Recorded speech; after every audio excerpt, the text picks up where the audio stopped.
Welcome to another episode of The Brand Called You, a podcast and podcast show that brings you leadership lessons, knowledge, experience, and wisdom from thousands of successful individuals from around the world. I am your host, Ashutosh Garg, and today I'm delighted to welcome someone from the advertising and marketing world, Mr. Nazim Iqbal. Nazim, welcome to the show. Thanks, Asutosh. Thanks for having me over for the show. It's a pleasure to be here and to speak about my own life journey. Thank you. Nazim is the founder and director of Experience Design. He's also the founder of Hude Studio, which is, I believe, is an acronym for Human Design. So let me start by asking you, Nazim, tell me about your journey as a designer. Yeah, it's been a very interesting and like Steve Jobs said, the connecting of the dot journey. The earliest instinct that I have of ever being of something in the creative field was my reading instinct. Earlier on, I was exposed, and I grew up in Calcutta, and in a very multicultural area. You had Boris, you had Anglo-Indians, you had Chinese, you had Bengalis, and these were the multicultural community I interacted with, And part of that, I think, exposure was also exposure to comics, one set of comics. So that I grew up reading Bahadur, Batsman, Superman, Phantom. And then there was another exposure, which in those days was a thriving Urdu literature. There was a magazine called Khilona, and then there used to be stories like Talsimi Shehzada, Udan Khatola. So if you look at the comics and the stories, they were all there to stoke your imagination. And I think that's the foundation where my journey from where I am right now, is I think started, and that's the earlier instinct I have. And thereafter the journey kind of moved on from there to, I did my BA. I was doing BSc, then by the stroke of this push of imagination, I would say, I switched midway from BSc to English honors, which was a drastic and disastrous move, given that in my age, it was only about medical and engineering, and thereafter mass communication, and then life started unfolding, and I finally came into the design. Wonderful. So tell me about Hude Studio and what was your motivation to start this? Yeah, Hude Studio, if you look at it, it's a culmination of my own personal values and professional quest. All along, even in large organizations that I've been, I've been in very small organization and some very large organization. I was with Nokia leading a in design function, in Sapient leading India, Sapient Interactive, all along. And these organizations, why I'm again referring to, they were very process driven. But in spite of all the processes the processes are that it makes it independent of the human fallacy, make it foolproof.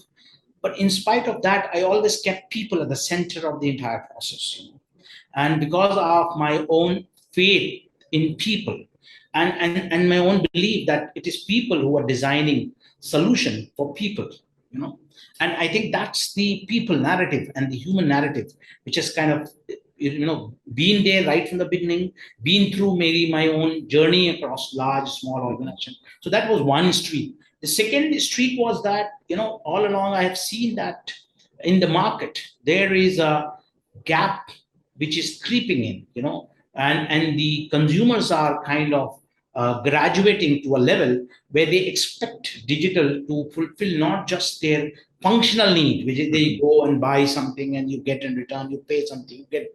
They also started expecting brands and started expecting digital to fulfill some of their social, some of their emotional needs, and the technology layer or the digital layer, or even to a certain extent the design layer, was still fulfilling only those functional needs.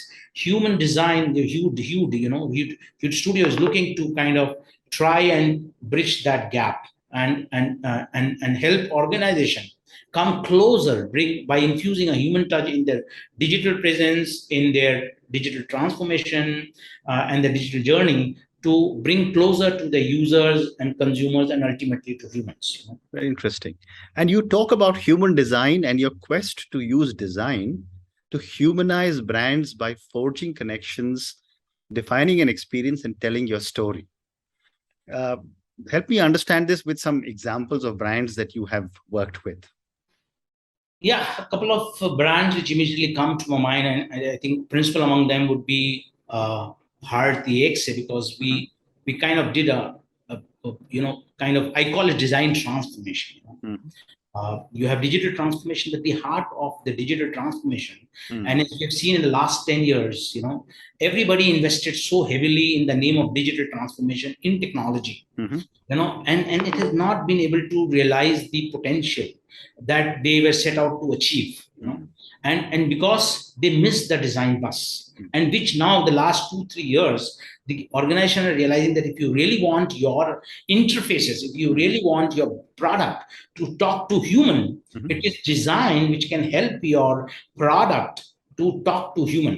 It Mhm. is design which can help technology talk to people, and that is what we kind of brought to Bharti Eksa. Bharti Eksa at that point of time was like one of the other insurance company, Mhm. and they were pegging a lot of products. Not only was it was just product, Mhm. you buy a term insurance, you buy a life insurance, you buy a health insurance, Mhm. but also their overall digital presence was multi-layered.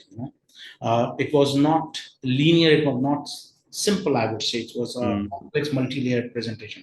And so we kind of pitched the idea of saying, why can't you be the human face of insurance? Mhm. And they kind of just liked it, because and the whole proposition was that if you go in, kind of to a consumer, they don't come with a mindset of, oh, I want to buy a life insurance, or I have to Mhm. buy a term insurance. They come with a mindset that, okay, I have to fund my child's education. Mhm. I have to save enough to build a house. Mhm. I have to save enough that if anything happens, there is something to look after my children, my wife, that's the mindset. So we said, okay, why don't we just take this and put it up front as the question, and you become the organization who's answering those questions with your product coming at the backside of the answers that you're saying. So Mhm. you have become a human question, and you are there to solve those questions, insurance questions in the context. And also one very important thing, if you see that insurance product, if you look at, they're not functional product. Mhm. They have a very strong emotion, on which they ride, which is hope. And hope is a very human defining emotion, which distinguish possibly animal and a human, which is hope, and insurance, all insurance, most of the insurance are taken with the hope. Okay, I will kind of, and which is the overriding emotion. So we kind of took it, and then we built the, so if you look at it, this is not just design, there is a concept of repositioning of the brand, if you look at it, and we kind of repositioned it, and from there, the interface flowed. We had a human face, we had these questions, and we did, because also the target audience was millennial. We kind of took the language of card, or Instagram card, which is very millennial in terms of his rendition, and bring out all the winning moments and put it on the home page, and thereafter the product also follow the same narrative, where is more human focus and more Okay. human So, centered. the from time immemorial, the desire of every marketer is to get an emotional connection with the consumer. I mean, it's a very old, I mean, for years I've been in marketing and I've seen that happening. In today's digital world, what goes into building a successful brand? Yeah, it's a very interesting question. I also kind of started off journey with trying to be in advertising, and then Mhm. internet happened, and I kind of veered into internet. So I think the concept of brand building has changed. Mhm. I would not say dramatically or radically, but it has altered, Mhm. over the last 10 years, and then especially again a small flip during the COVID period. Mhm. And if you look at, if I were to look at a brand today, I look him at as a human person. Mhm. It's a human person, Right. and it has its own dressing sense. It has a personality. It need to have a conversation style, and then also it need to have the important. It need to have empathy. Mhm. Uh, and if we go back, we had been through a very large a crisis which has not been seen in the last 150 years, which is the COVID crisis. And it is around that time, consumers were looking back in a time of dire need, dire strait. Where are those brands? Where those my friends during the happy times? Are they there in this time also? So largely, in this age, the more human a brand is, the more chances of it to become, uh, successful, and which include being truthful, being honest, and I think these attributes which resonate with a lot of new marketers, new age marketers. Okay. The more and the more transparent, because this is all human attribute. You have to be, yes, you have to be smart, you have to be aspirational, but you don't lose out, or you don't take consumer on a ride. Those days are away when the consumers will. So I think the key thing today is a brand. The more human it is, the more transparent it is, the better chance of it for prosper and resonate with the target audience. Okay. And, over the last 4.5 decades, I have seen people are, using Bollywood celebrities to communicate or develop an emotional connect. They are using cricket stars now, more and more other sports people. And yet there is this new breed of influencers and micro-influencers. Yeah. What is your thought on how the influencers and micro-influencers will be able to help to evolve an emotional connection? Yeah, see, if you look at it, the growth of the influencers is just an endorsement that digital is becoming more human.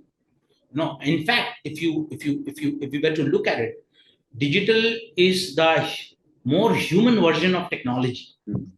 If you look at 10 years ago, 15 years ago, when the technology layer was there, even in an organization, not everybody used to relate to technology. It was only technology people. Now, when the technology evolved into a digital ecosystem, that it becomes more relatable to humans, both within the organization and beyond the organization. So if you look at it, digital is the human version of technology, and the growth of influencer is just an endorsement of that. But if you look at if we step back and if you go 20, 30 years back, if you look in the public space, they were influencers.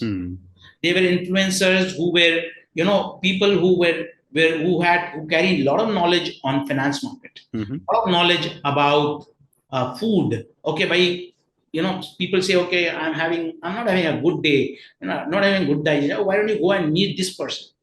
He will have a tip or two. And then we also had Behrupias. You may be aware of Behrupias, people who would impersonate for 7 days, 8 days, come in different, and entertain people. Right. So I would say that these influencers are nothing new. It is showing that the digital is becoming more and more human, and it is becoming more closely intertwined with the public space in which we have been living. And the big thing is that they are more accessible. Okay. And their influence area is far greater. And also this brings to us the other aspect of ethics, that now, because we have these influencers, everybody have access to them.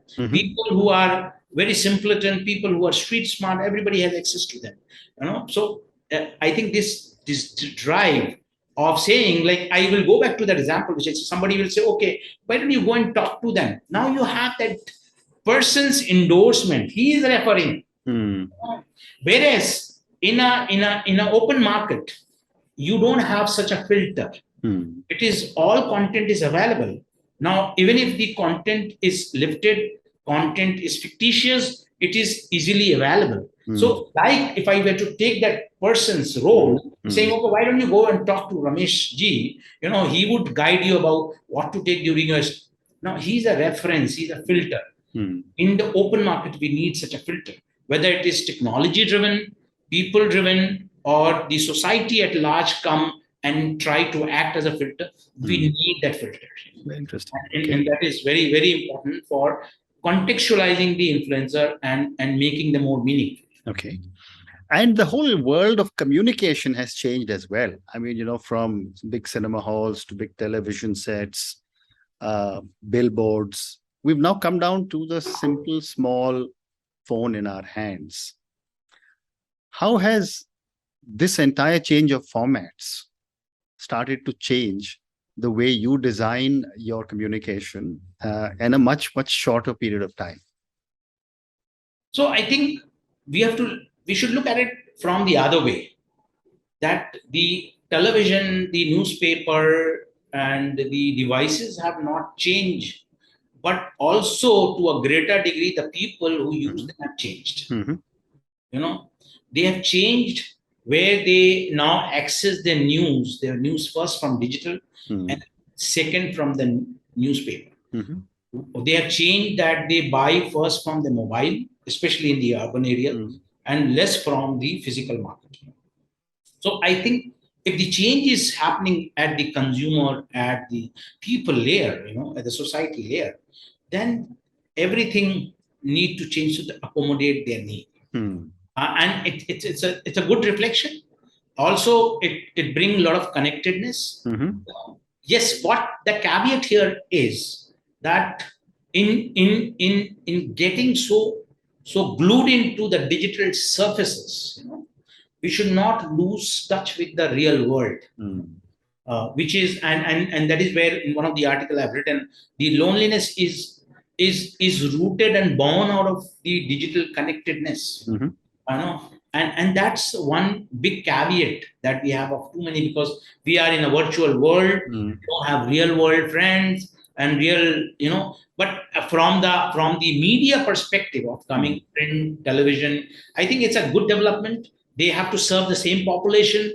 From the television, if you look at it, TV has graduated from internet TV to now a social TV, where it allows for you to have a second screen. You are watching a program on the second screen. You are exchanging note and having a conversation with people in the social media about the program which is going on. If we look at the newspaper, they have integrated with WhatsApp. They have integrated with other such element by having the digital footprints, where they do offline, online quizzes, and also I think with the coming of virtual reality with AI, I think the experience will become more and more richer and will provide relevance to them in terms of their existence. Very interesting. I have time for two more questions. My next question is, how is technology changing the way you are doing your work? It's quite interesting. I am in the design space, marketing, communication, and product design space. And if I go back 20 years ago, not even 20 years ago, if I go back, let's say 12, 14 years ago, the space has tremendously changed. In fact, it is changing the pace of change is even faster nowadays.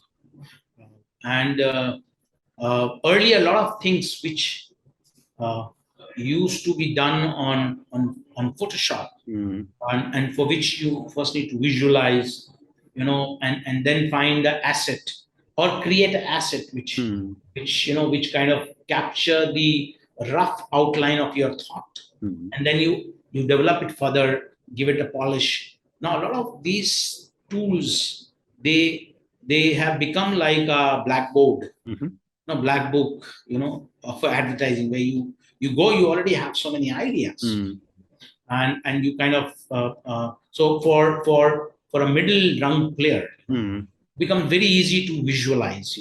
You have all the tools, you just have to put together. Right. But then also, which also means that there is a segment of work which is being produced, which is just extension of what the other person produced. The sameness of design, the templatization of communication, and wherein I think which kind of brings me to another very key aspect, which is that one of the key things that the designers, especially because I'm from the design fraternity and communication fraternity, is to not become a slave of the tools and technology. As the narrative is growing that AI will replace a lot of jobs, but things which require human imagination, the things which require, human, which intertwine human hope, human thinking, will never get replaced. So I think that is extremely important, that in spite of all the technology which is evolving, like I said, we have now a lot of things which are readily available. Things which you would take 2 days to produce can be easily now produced within, like you have low code websites. You just go drag drop. Now you have low code apps, where you just drag drop the modules and the app is ready. The website is ready. Earlier, when I started off, the coding was to be done on a notepad. HTML coding was on a notepad. So I think it is all evolving, and especially in the last 4 5 years, I think there is a tremendous, flip in the development which has happened, and during the COVID period. But I think the central to that, and central to having a original narrative running across all of these, and to have a exotic packaging to all of this, is keeping your thinking cap on. Because at the end of the day, we all have to remember that technology, no matter how advanced it becomes, it is serving a human need. Right. And it is a tool in the hand of a human who is using it to serve some other person's need, some business needs. This is the core thing which should never go out of fashion, and we should not. People who are looking at a long term should not let it go out of fashion. Very interesting. And my last question to you, Nazim, which is for the many people who will listen to our conversation, what would your advice be to young marketers who are starting off on their journey?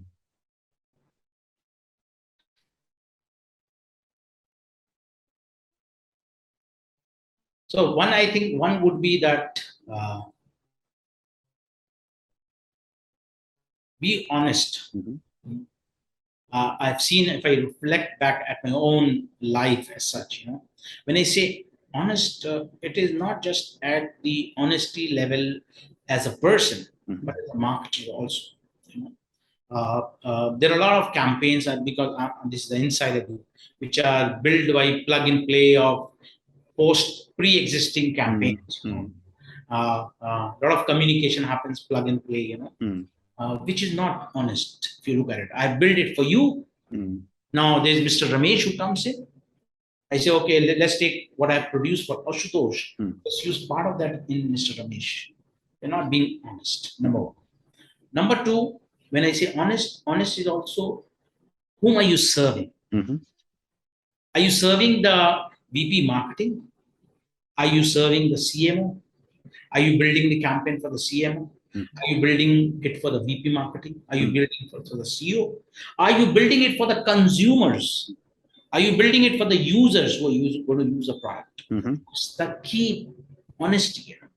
Many times, I've been, in scenarios where there are a lot of idiosyncratic thought, and there are a lot of whims of the CXO layers, and we kind of, in our struggle, the easy way out, okay, what is being asked is what we provide. You kind of just say, let's just lose sight of the consumers, just lose sight of the user, and we kind of just focus on what is being asked.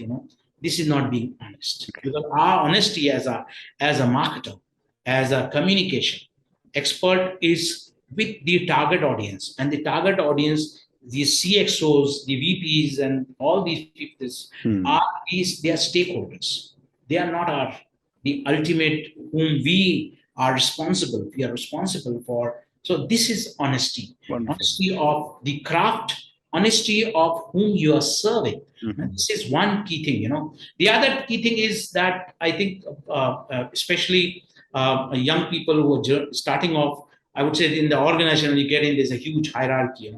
I think the first 3 years, you should connect more and listen more to the people who are below you, and less connected and, here to what there are people above you.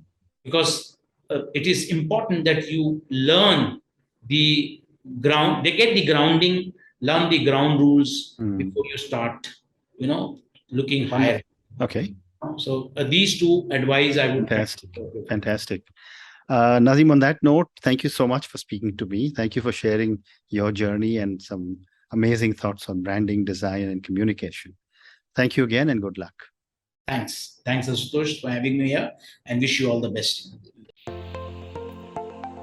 Thank you for listening to the Brand Called You videocast and podcast, a platform that brings you knowledge, experience, and wisdom of hundreds of successful individuals from around the world.